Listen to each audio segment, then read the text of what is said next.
Leo Gainwell back again with another video. If you're new to the channel, please subscribe by end this video. Give me a thumbs up, sure appreciate it. Now let's get into it. So last night was opening night for the NBA season, and usually I would do probably two separate videos, two different games, but I'm probably going to just gonna go ahead and do a whole video of both the games, the good, the bad, and the ugly. So let's get started. First thing was, Toronto versus the Pelicans. And I must say, the first game was very interesting because, Toronto had a ring ceremony where all the players get the ring. And the coach for the Pelicans is Alvin Gentry, who used to coach for my Phoenix Suns years ago, and went off to Golden State and won some championships.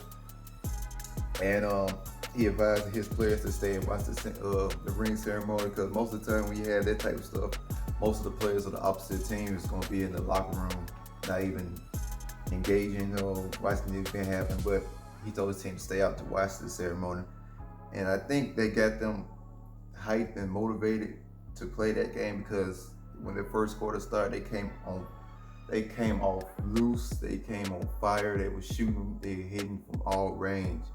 And as much as most people hate Lonzo Ball, or kind of hate or whatever, he actually did a good job of playing point guard alongside with Jrue Holiday. Was a shock to me, but he had been missing some shots, but he was hot for, I think he made his first 3 shots with his new shot form, which is looking very, very good. JJ Redick came off shooting as usual. Jrue Holiday penetrating and playing defense on Kyle Lowry or VanVleet. And for Toronto, it was more like Siakam is going to be, what I seen from Toronto is Siakam is the star of the team. Granted he got that contract, but he is the star of the team. I don't think it's Kyle Lowry's team no more. It's Siakam, because that man had, I think, I forgot the stats, but I know he had about 18 rebounds throughout the whole game before he got fouled out. VanVleet was VanVleet as always, and the Pelicans just seemed to have more energy. They had more younger guys. The pace was more Golden State type pace, because Alvin Gentry was assistant coach over there. So it was like they was pushing the ball up. When Toronto scored, they were pushing the ball up real quick and getting their shots. And I believe the New Orleans Pelicans might be an 8 seed or maybe a 7 seed in the West. They might be a team that might sneak up in the playoffs. And the reason why I say that, because they're playing without Zion for at least 6 to 8 weeks. Would Zion make a difference in that game?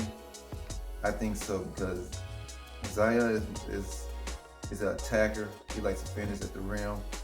His jump shot, I ain't gonna say it's the best jump shot, but he can hit shots from time to time. And when you got Lonzo out there playing point guard, which he was making passes to open shooters, JJ Redick, the rookie from 19-year-old rookie that's from Toronto, I forgot his name, I think it's his last name, Alexander. He was hitting shots. The center, a backup center, power forward, whoever it was, named Melly, he was on fire. The man was supposed to start last night, I was checking, but then I guess they switched the lineup up at the last minute. But that man came off the bench firing, hitting the first 3 shots.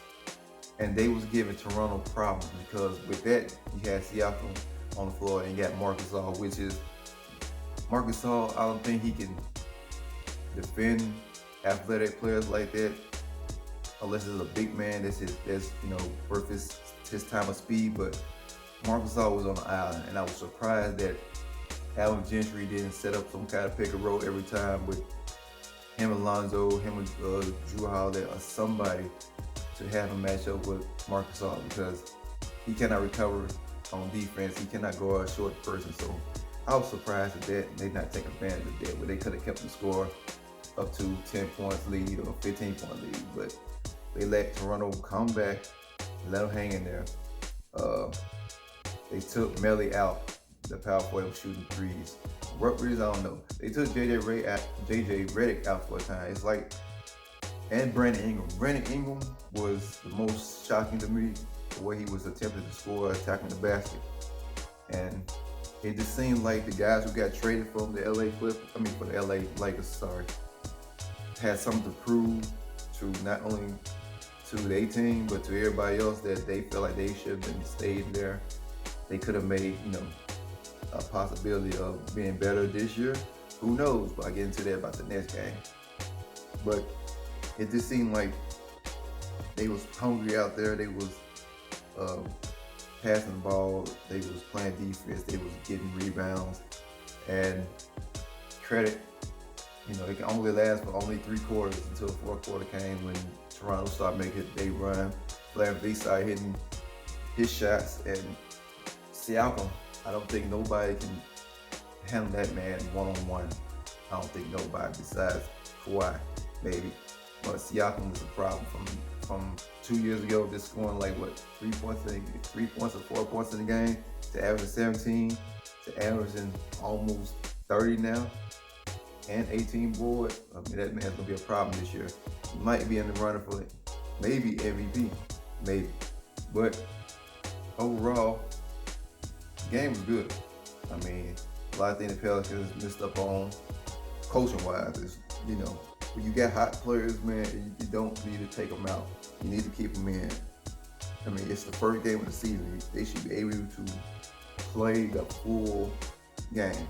There's no resting. It's the first game. Now, if it was close to playoff time or whatever, I can understand if the game didn't mean anything. But JJ Redick was still on fire.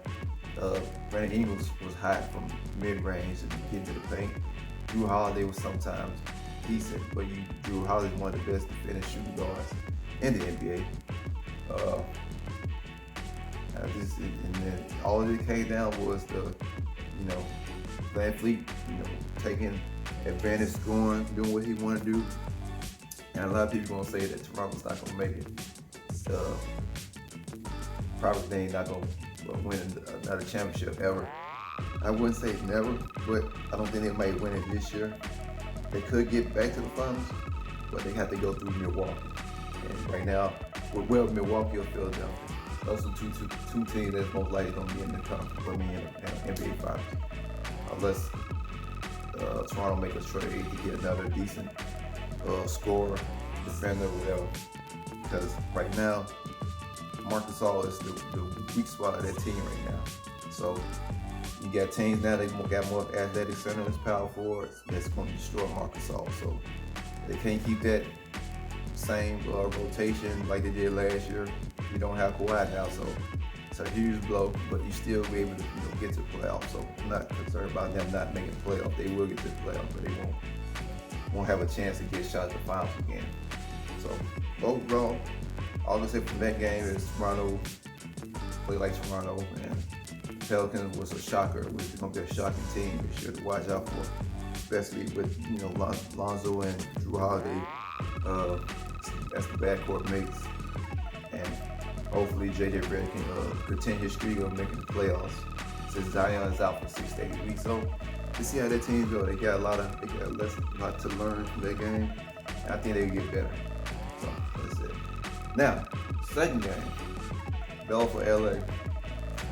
LeBron, AD versus Kawhi, minus Paul George, Patrick Beverley, Lou Will, Harold. This game was confusing and frustrating to me. I'm not no way a Lakers fan. I like LeBron, I like Kawhi. Paul George didn't play because he'll be out for at least a month. He's one of my favorite players up there. I like both teams. I like both players. I like a lot of different players. But the frustrating thing with me was to watch LeBron playing point guard. And I'm just going to have to tell everybody that's listening to LeBron James, man, whether you like this or not. Because after watching that game, I thought it was a good idea for him to play point guard. Now, LeBron cannot play point guard this year. If the Lakers want to have any chance of making it to the finals or even have a chance to win NBA Finals, they need a legit point guard that can shoot, score, pass. All three. Well, shoot, pass, dribble, all three.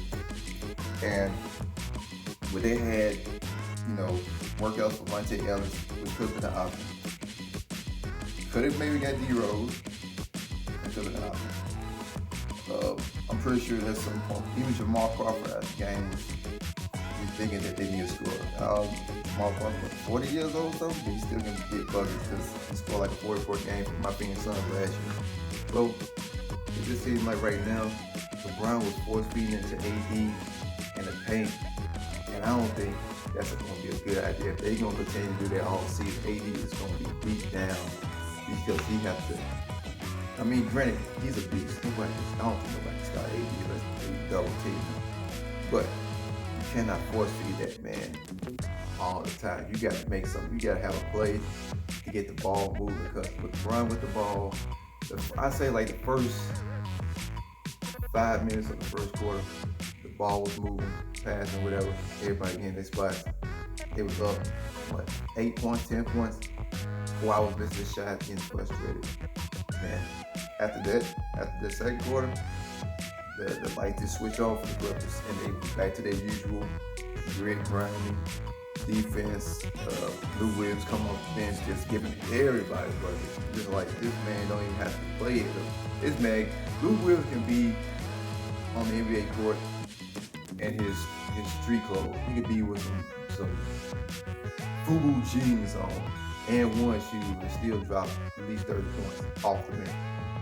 It's just ridiculous. This man's a walking bucket. And Kawhi, the thing I hate about this, and it's true, and I seen it at the last minute, well, like the final 4 minutes of the game. Well, LeBron was matched up with Kawhi, one-on-one. And Kawhi had either Lou Williams was setting a pick, or Patrick Beverley, it was somebody short. LeBron, they didn't set a pick on LeBron. It was like a fake pick. And LeBron told, I think it was either was Danny Green or Avery Bradley to guard Kawhi. And I'm looking like, are you kidding me? I'm not saying that Avery Bradley's a good defender. Danny Green was guarding Kawhi most of the time. Caldwell Pope, he did a decent, I would say a decent amount of trying to hold on Kawhi as much as he can, but let's be honest, Kawhi's on a different level right now. So this man is going from team to team, winning championships right now. But I just don't see nobody stopping Kawhi on defense. LeBron had a chance to try at least contain him, but he didn't want no part of it. And it's just shocking to me to see that. Even though he's getting up in age and LeBron cannot move like he used to. But for Kawhi to just make LeBron seem like he's a rookie, it's just unbelievable. Like, it was plays Kawhi was making, like, he had that Kobe mentality. That was what. He had that Kobe mentality. Like, he wasn't ball hogging, but if the ball was coming his way, he was looking to score or make something happen. He was making passes to the right person. He was playing defense. He was trying to get rebounds. He was doing everything. After the first few turnovers he had in the first quarter, that man went on fire. And then, granted, you had Harold coming off the bench, I think it's Hackless, whatever, shooting threes. I forget the center, the green dude, not for Lakers, but for the Clippers. He was hitting threes, and I was shocked at that. It was just like the Lakers, they wasn't playing like they had no other option besides LeBron muscling his way into the paint or just giving the AD for the post. Danny Green was the only person that was on fire, and then when Coach took him out, it just made me feel like, why would you, like again with the first game, Why would you take a hot player out the game? I understand for rest purposes and stuff like that, but I would at least keep him in the game. At least try to take a lead, get a 6-point lead, whatever. Because then with Danny Green mostly tied the game up. I think heading to the fourth quarter or 5 minutes left in the fourth quarter. But that's not the worst thing I've seen. And I always tell, some of my videos, this one, the main thing about this, no matter how tall you are, no matter how short you are, if you got a hard to play basketball game, then 9 times out of 10, you will win games because of heart. You will courage, hustle plays, anything. I seen LeBron being guarded by Patrick Beverley last night.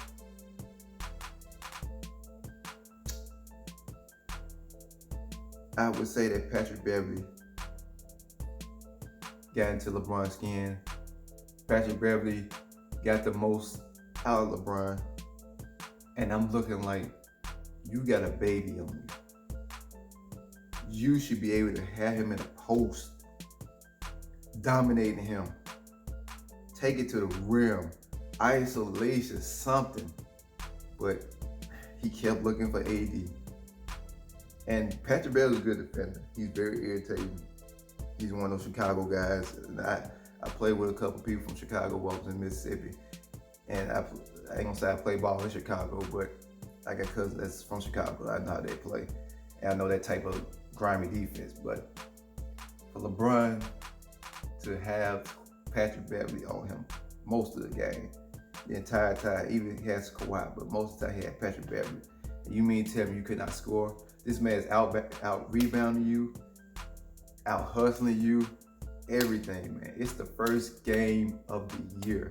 You want to show everybody that you still the king. You want to claim that the throne is still yours. As of last night, looked like the throne belonged to Patrick Beverley. Because I just hate to see guys like that. I'm not saying LeBron is a sorry player. I'm not saying that, but the size of LeBron against any little guy. Like I play with dudes that's much bigger than me, as a power forward. They can get to the rim with ease, but they choose to do these and ones, shake and bake, crossovers, try to put a jump shot, fadeaways. Sometimes they make it, but most of the time they miss. It's just frustrating. Like, I hate to see that. Like, if I had that height, if I had that speed, that power, I would go to the rim every single time. Like Greek the Freak. This man loves to drive it to the rim. He still don't know how to do a jump shot yet, but he like to get to the rim with his length and size. I just don't understand. LeBron should have been dominating that man all night. You put somebody, if I was that tall, you put a baby on me like that, I'm going to the paint. I'm not finna do no step back threes. I'm not finna do no crossovers. I'm not passing out. You got a baby on me? Okay, like Shaq says, barbecue chicken. I'm giving you 30 in the paint. 30. It was just disappointing, man. And then the fact that they was playing without Paul George. And everybody was telling, like people were saying on Facebook and stuff like that, well, Kuzma wasn't playing and DeMarcus Cousins not playing. I'm like, I didn't know DeMarcus Cousins was still on the team. So he had some incidents and, bad situations. But it proved to me from the first game and the second game, tells me that was it really worth trading all the players to the Pelicans for Anthony Davis? I don't know. We got to wait to the season play out. But I'm disappointed in the Lakers. I mean, the Clippers, I expected that because they're mostly on defense. Their offense comes naturally. I was more impressed with the Pelicans. I was more impressed with the Pelicans than the Lakers last night. That's all I can say about that. So, but I think this is going to be a really good NBA season. I think it's going to be one of the best NBA seasons because I'm not going to say every team got a chance to make it, but every team has a dynamic duo. And maybe not all of them are all-stars, but every team has a dynamic duo. So it's going to be interesting to watch these games. Or try to watch these games. I'm sure all y'all can watch them every night. But mostly gonna be interesting for me to watch Tuesday. So I'm gonna try to do like a Tuesday night game review or Wednesday morning. Hope I get a chance to do it, so I'm gonna try to do that and try to make it one full video instead of just cutting it in half and spare the have like a 5-minute video here and a 5-minute video. I'm trying to make these videos longer. So, but yeah, overall, impressed with the Pelicans, disappointed with the Lakers. Somewhat okay with the Toronto Raptors, but no shot with the Clippers. So that's how it is. That was a good opening. Those 2 good games though. I ain't gonna lie. But yeah. This is disappointing in LeBron though, but hopefully he'll pick it up. If not, I don't think he'll be winning more rings ever. But as always, post your comments, like, share, subscribe, and I'll catch y'all in this video. Peace. I'm out.